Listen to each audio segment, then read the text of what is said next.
Today, the Utah Inland Port Authority released its 5-year strategic business plan. Port Authority leaders say it's a roadmap of how the organization will position Utah as a global leader in logistics. So let's quickly rehash how we got to this point.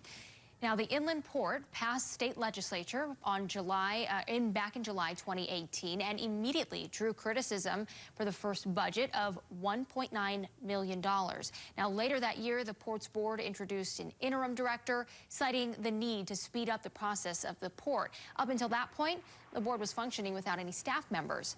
House Bill 433 passed the Utah legislature on February 27, 2019, and then Salt Lake City Mayor Jackie Biskupski filed a lawsuit against the Utah Inland Port Authority, citing the Port Authority steals governing power from the city. But a judge ruled in favor of the state this January, ruling the Inland Port does not violate Utah's constitution. But current Salt Lake City Mayor Erin Mendenhall continued that fight when she took office, announcing in February the city is appealing the ruling. If you want to build in Salt Lake City and you want our help in doing so, you really must be an active participant in our work to address climate change. But even with a 5-year plan, there are still a lot of questions and concerns over the controversial hub. News specialist Garna Mejia joins us live with those details. And Garna, what are some of those criticisms that you're hearing? The Inland Port has long promised to position the state at the forefront of the supply chain, but the question is at what cost to the environment and air quality? This, as opponents question its economic advantage. We are excited about this vision. We're excited about this point.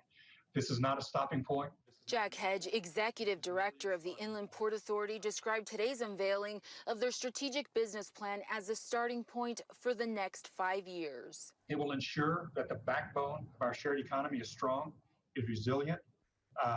It will address the issues that we all care about, the Great Salt Lake, air quality.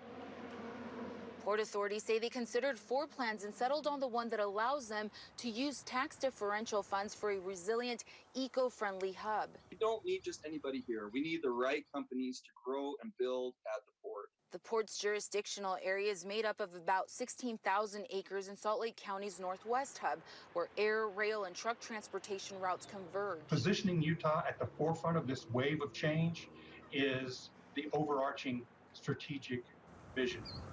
Officials say they plan on building electric vehicle charging stations, mitigating congestion with routing optimization, avoiding building new structures within 300 feet of high-quality wetlands, all as examples of protecting the environment. Where they're balancing people with the planet with profit. But opponents, including Dita Seed of Stop the Polluting Port Coalition, aren't buying it. They spent $850,000 in taxpayer money to put these documents together. Seed says the plan fails to lay out exactly how congestion will be controlled and air quality kept in check. I was underwhelmed. There's a great lack of specificity. The plan will be formally presented to the Board of Directors next Wednesday. I'm Garna Mejia, KSL 5 News. Garna, thank you. Utahns can view that plan and submit their questions online at the website right there on your screen. It's inlandportauthority.utah.gov.